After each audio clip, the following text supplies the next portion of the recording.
ये विवाह के बाद श्याम सुंदर बड़े आनंद पूर्वक द्वारका में रहने लगे। प्रत्येक रानी के लिए श्याम सुंदर ने एक एक महल बिल्कुल एक जैसे बनवाए और प्रत्येक महल के द्वार के ऊपर उसी रानी का नाम लिखवाया। ये रुक्मणी महल है, ये सत्यभामा महल है, ये कालिंदी महल है, सबके नाम लिखवाए। जैसे आप लोग अपने दरवाजे में लिखवाए हुए हैं ना। हाँ,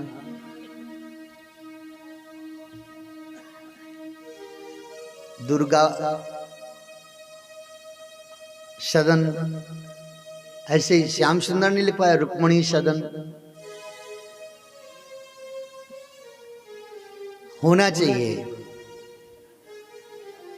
मात्र शक्ति वास्तुक में आज भी हम लोगों को कल्याण की ओर ले जा रही है। मात्र शक्ति नहीं होती, शायद सृष्टि नहीं होती।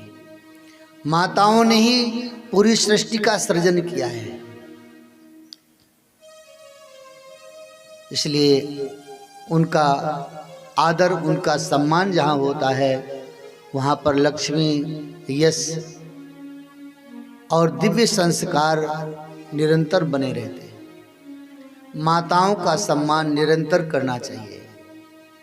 कभी माताओं का किसी प्रकार से अनादर नहीं होना चाहिए। जिस घर में माताओं का सम्मान नहीं होता है वहाँ पर कलह होती है, वहाँ पर हानि होती है, निरंतर अशांति बनी रहती है। और जिस घर में माताओं का सम्मान होता है वहाँ सुख, शांति, समृद्धि, लक्ष्मी, वैभव सब कुछ भरा रहता है। भगवान ने एक दिन की बात है रुक्मणी से कुछ हास्य परिहास किया। एक दिन श्याम सुंदर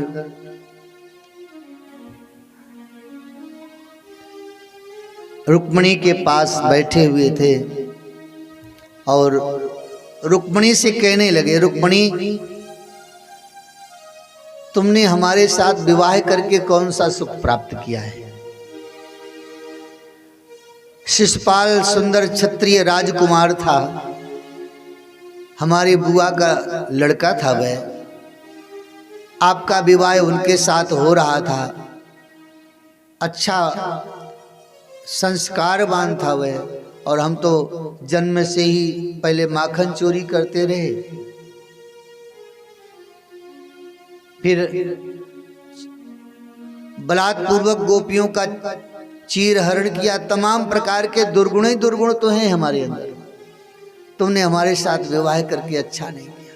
अभी भी अवसर है रुक्मणी, अगर आपकी इच्छा हो तो हम किसी सुंदर वर के साथ तुम्हारा विवाह कर दें। इतनी बात करते ही रुक्मणी मूर्छित होकर के गिर पड़ी। कन्हैया ने तुरंत रुक्मणी को उठाया और पानी के छींटे मारे, पंखा किया, रुक्मणी को होश आया। श्याम सुंदर ने कहा कि हे रुक्मणी क्या हो गया था तुम्हें? रुक्मणी प्रभु के चरणों को पकड़ करके हाथ जोड़ करके कहने लगी, प्रभु आप ऐसा जीवन में कभी मत कहिएगा। आपके सिवा मैं स्वप्न में भी किसी अन्य पुरुष को देखना नहीं चाहती हूँ। मैंने हृदय से आपको चाहा है और आप ऐसी कृपा करिए कि इस जन्म में क्या, जब जब मेरा जहाँ भी जन्म हो तो आप ही मुझे पति रूप में प्राप्त हो। भगवान श्याम सुंदर ने कहा, रुक्मणी ये तो हम हंसी कर रहे थे, परिहास कर रहे थे। रुक्मणी ने कहा, ऐसी हंसी भी कभी मत करिएगा प्रभु। भगवान कहते हैं, अयम ही परमो लाभो गृहे सुगृहे मेधिनाम अन्नर्मणीयते यामः प्रियया भीरुभामिनी। अयम ही परमो लाभो। गृहस्थ जीवन का ये सबसे बड़ा लाभ है देवी, कि जब पुरुष बाहर से थका हुआ काम करके परिश्रम करके आता है घर में, तो पत्नी के साथ बैठ करके हास परिहास करके अपनी थकान दूर कर लेता है। गृहस्थ जीवन में बहुत सुख है। कितना भी थका हुआ, कितना भी टेंशन में व्यक्ति हो, और जैसे घर में जाएगा बच्चे दौड़ करके आएंगे, पिताजी पिताजी कह के उससे लिपट जाएंगे, वो उनके प्रेम में इतना विभोर हो जाएगा कि उसको बाहर का चिंता थकान सब समाप्त हो जाएगी।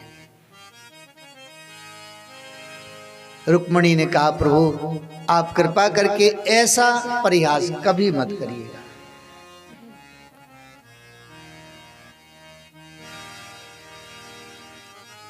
इस प्रकार से भगवान ने अपने गृहस्थ जीवन को आनंद पूर्वक निर्वाह किया। और श्याम सुंदर की प्रत्येक रानी के गर्भ से 10-10 पुत्र हुए। 10 पुत्र और 1 पुत्री प्रत्येक रानी के गर्भ से। और उन 10 पुत्रों के भी 10-10 पुत्र हुए, फिर उनके पुत्र हुए। ऐसे भगवान श्री कृष्ण का बहुत बड़ा वंश हुआ। भागवत जी में तो बताया गया कि 3 करोड़ आचार्य यदुवंशी बालकों को पढ़ाने के लिए नियुक्त किए गए थे। 3 करोड़ शिक्षक थे यदुवंशी बालकों को पढ़ाने के लिए। तो जब शिक्षक 3 करोड़ थे तो बालक कितने रहे होंगे? 56 करोड़ यदुवंशी थे। और ये गणना तो कोई वहां गणना थोड़ी की गई है कि कोई जनगणना, कोई वोटिंग हो रही हो तो जनगणना हुआ हो। ये तो अंदाज से बताया गया है। जैसे श्री राम जी के दल में बताया गया, पदम 18 जूथुप बंदर। 18 पदम सेनापति थे भगवान के दल में। जब सेनापति इतने थे तो सेना कितनी रही होगी। ऐसे ही एक अंदाज से बताया गया है। जैसे आप कोई कह दें हजारों की संख्या में भीड़ थी, तो हजारों तो भाई बहुत हो गई, 1000 से भी हजारों, कई हजार। इस प्रकार से भगवान के कुटुंब का वर्धन हुआ। भगवान के प्रद्युम्न नाम के पुत्र से बाण कहते हैं अनिरुद्ध नाम का पुत्र हुआ। और भगवान के पौत्र अनिरुद्ध का हरण बाणासुर की पुत्री उषा ने करवाया। बाणस्य तनयाम उषाम उपेमे यदुत्तमा तत्र युद्धमभूत् धौरम हरिशंकर योर्महत्। बाणस्य तनयाम उषाम, सोड़तपुर के जो राजा थे बाणासुर, इसकी पुत्री थी उषा, और उषा ने अनिरुद्ध का हरण कर लिया। कन्हैया के यहां जहां शुरू हुआ हरण की प्रक्रिया, तो हरण होते ही रहा। कन्हैया ने रुक्मणी का हरण किया, तो रुक्मणी के पुत्र का हरण किया गया। फिर रुक्मणी के पुत्र का हरण हुआ। फिर कन्हैया की बहन सुभद्रा का हरण हुआ। विचार करिए, अगर हम किसी के साथ एक पाप करते हैं तो हमारे साथ अनंत पाप होंगे। अगर हम किसी एक व्यक्ति को दुख देते हैं तो महाराज हमें कितने प्रकार से दुख प्राप्त होगा, कोई अंदाजा नहीं लगा सकता है। श्याम सुंदर ने रुक्मणी का हरण किया, केवल एक बार हरण किया, और एक बार के हरण करने से कृष्ण के पुत्र का हरण किया गया, कृष्ण के पौत्र का हरण हुआ, कृष्ण की बहन का हरण हुआ।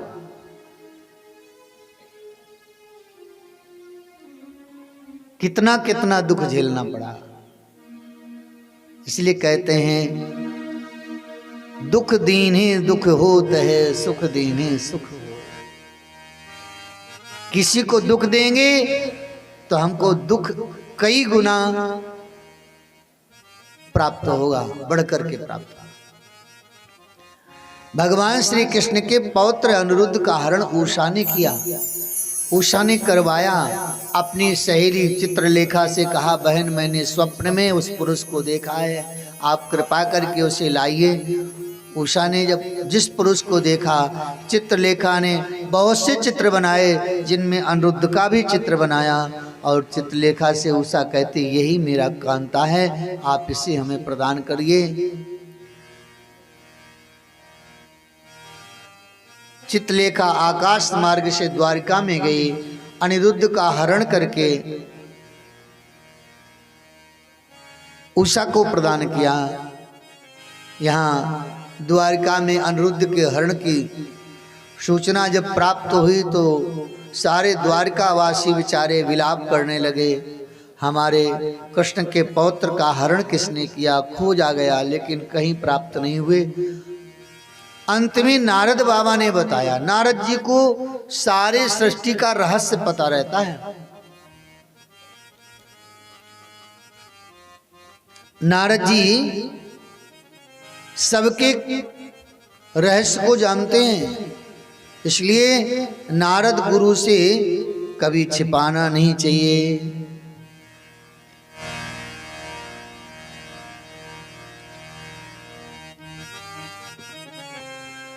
रोको जरा कन्हैया, जय हो, मेरी जान जा रही है।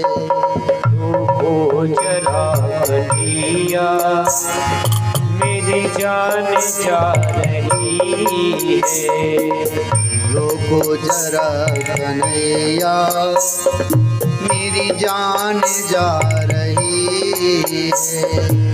रोको जरा कन्हैया, मेरी जान जा रही है। रोको जरा कन्हैया, मेरी जान जा रही है। रोको जरा कन्हैया, मेरी जान जा रही है। रोको जरा कन्हैया, मेरी जान जा रही है। रोको जरा कन्हैया, मेरी जान जा रही है। कातिल नजर तुम्हारी, कातिल नजर तुम्हारी, खंजर चला रही है। कातिल नजर तुम्हारी, खंजर चला रही है। रोको जरा कन्हैया, मेरी जान जा रही है। रोको जरा कन्हैया, मेरी जान जा रही है।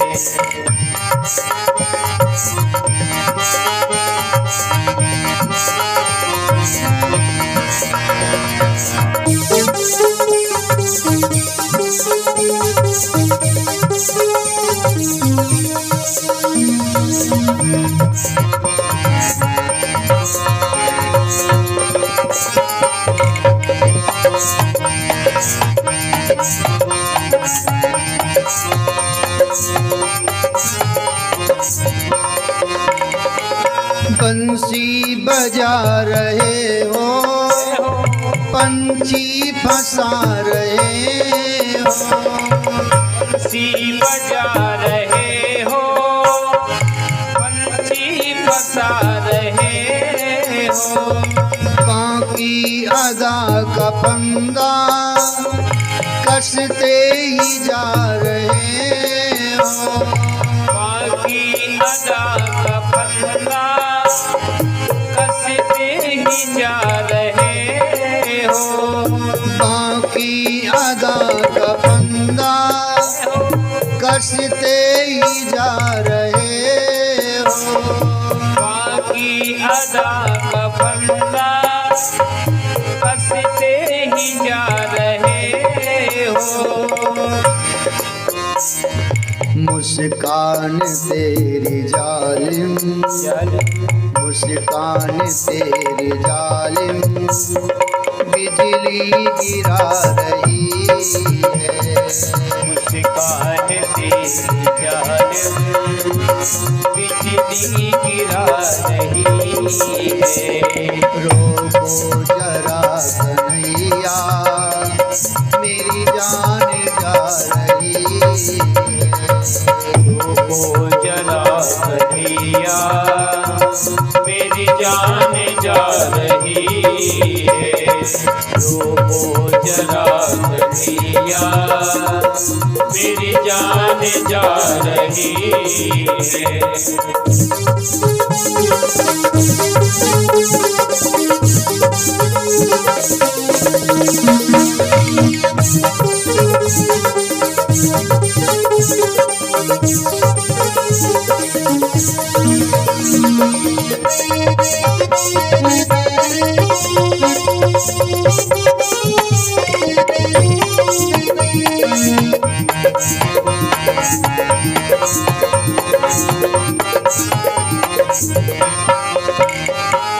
देखो हमारी हालत अब छोड़ दो शरारत।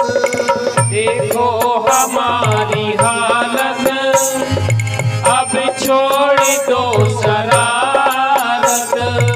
देखो हमारी हालत अब छोड़ दो शरारत।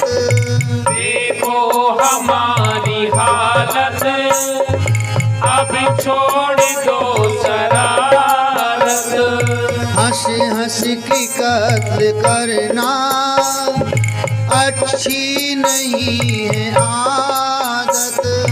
हंस हंस के कत्ल करना अच्छी नहीं है आदत। हंस हंस की कत्ल करना अच्छी नहीं है आदत। हंस हंस के कत्ल करना अच्छी नहीं है आदत। घायल खड़ा हो दुनिया, घायल खड़ा हो दुनिया ताली बजा रही है।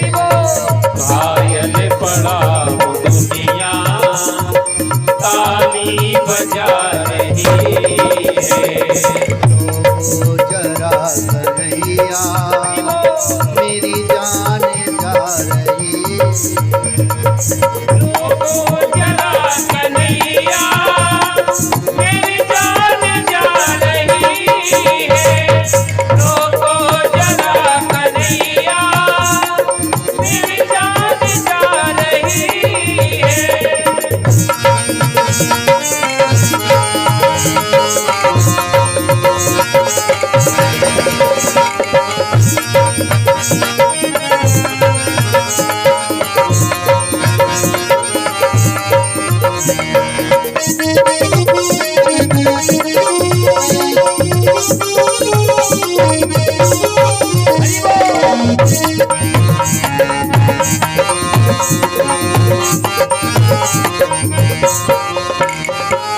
टेढ़ी नजर तुम्हारी तीखी बड़ी करारी।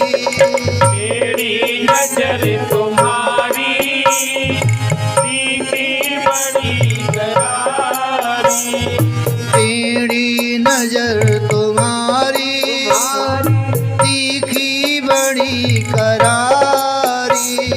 मेरी नजर तुम्हारी तीखी बड़ी करारी।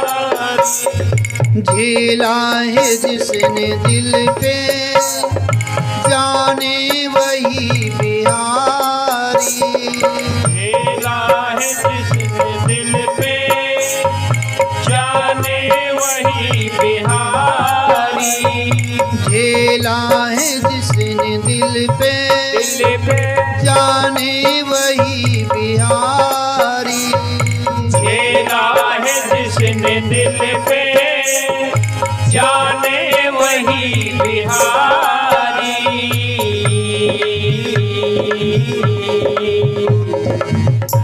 दर्द ये दर्द दिल की लज्जत हलचल मचा रही है।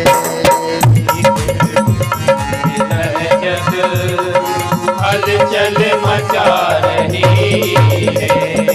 रोको जरा कन्हैया मेरी जान जा रही है। रोको जरा कन्हैया मेरी जान जा रही है। रोको जरा कन्हैया मेरी जान जा रही है। जरा कन्हैया मेरी जान जा रही है।